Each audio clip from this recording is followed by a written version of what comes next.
itu apa yang terjadi ya, terjadilah arus pendek tersetrum dan rambutnya yang panjang terurai berubah menjadi keriting gagal seperti Bidodido, saudara-saudara.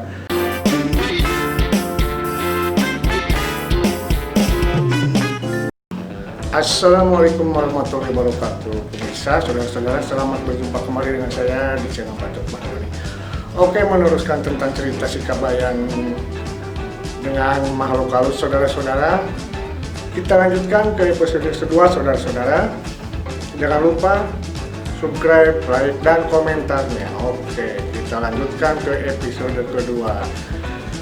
Dengan meneruskan perjalanan di jalan setapak atau jalan pintas, si Kabayan dengan sepeda kumbang atau sepeda ontel kesayangannya sisa zaman Jepun zaman Jepun ya, penjajahan, dan memburu waktu untuk kembali ke rumah dikarenakan takut kemalaman dan Nyi Ite pun akan memarahinya kalau terlalu malam, saudara-saudara. Maka dengan terburu-burunya si Kabayan mengayuh sepeda ontelnya.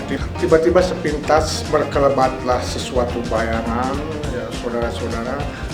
Si Kabayan apa itu ya? Ya tidak menghiraukannya, dia terus saja mengayuh. Dan perasaan si Kabayan di belakangnya seperti ada yang ikut menumpang bonceng, saudara-saudara. Si Kabayan pun dengan penasaran melihat ke belakang, ternyata tidak ada apa-apa.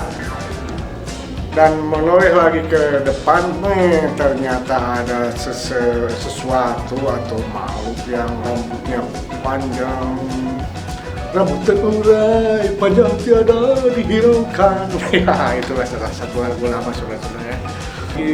Apalagi ini tiba-tiba menghadang saya mau cepat-cepat pulang ke rumah. Ternyata adalah sejenis kuntilanak, saudara-saudara. Ya, dia menghadang si Kabayan. Dan cita-citanya si kuntilanak mengharapkan si Kabayan takut terbirit-birit pingsan dan mengayuh sepedanya mendadak menjadi kecepatan seperti MiG 35 Mikoyan, saudara-saudara, 2 kali kecepatan suara bahkan lebih. Tapi saudara, apa yang terjadi, yang dicita-citakan kuntilanak ternyata tidak tercapai. Si Kabayan cuma garuk-garuk dan agak sedikit marah.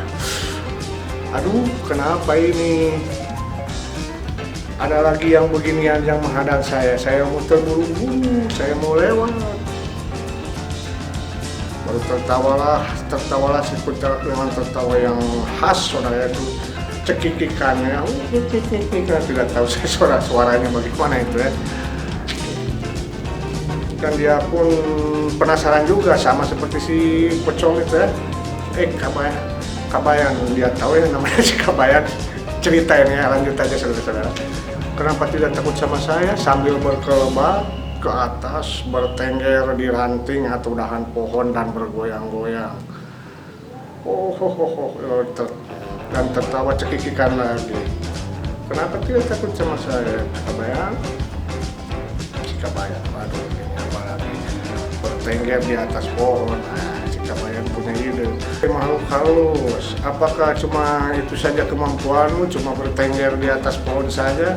Itu ada pohon yang lebih tinggi, sambil menunjuk sutet ya, kebetulan itu ada tiang sutet di situ ya. Coba saja itu ke atas, coba ke atas, itu yang ada kabel-kabelnya, bisakah lebih tinggi dari pohon itu, lebih tinggi bertengger dari pohon itu? Si kuntilanak pun merasa tertantang dan dia pun secepatnya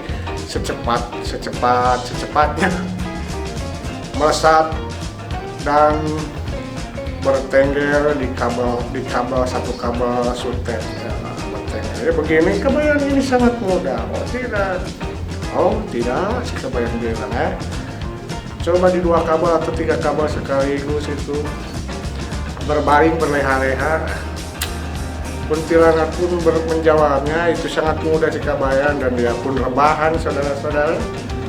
Di ketiga tiang sutet itu apa yang terjadi ya, terjadilah arus pendek tersetrum dan rambutnya yang panjang terurai berubah menjadi keriting gagal seperti Bidodido, saudara-saudara.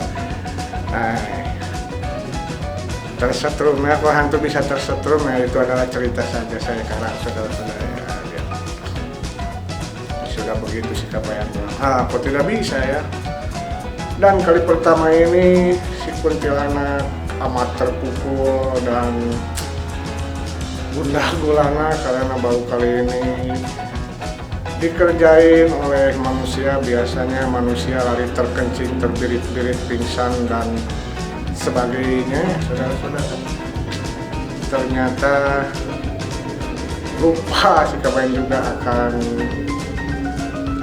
waktunya yang mau hampir maghrib harus cepat sampai di rumah karena ini itu sangat galak sekali ya, saudara-saudara. Iya, dan ketika si kuntilanak mau berkelapat, si kabayan bilang, tunggu dulu, kenapa itu rambut terurai panjang tiada dihiraukan, kuntilanak? Kenapa tidak bercermin dan meles? Semakin berteriaklah itu kuntilanak mendengarkan kata cermin dan sambil melesat meninggalkan si kabayan. Heran juga si kabayan. Teringat lagi si kabayan akan tentang waktunya harus tiba sebelum maghrib, maka dia menggoes lagi dengan kecepatan di luar kebiasaan, saudara-saudara. Ketika ya sudah berapa jeda waktu, kira-kira agak panjang perjalanan si kabayan, terdengarlah suara tertawa yang terbahak-bahak. Oke, apa yang tertawa terbahak-bahak, saudara-saudara? Pemirsa, kita ceritakan di episode ketiga. Oke, jangan lupa, saudara-saudara, saya ingatkan lagi, subscribe, like, dan komentar. Itu sudah episode kedua dari saya. Assalamualaikum warahmatullahi wabarakatuh.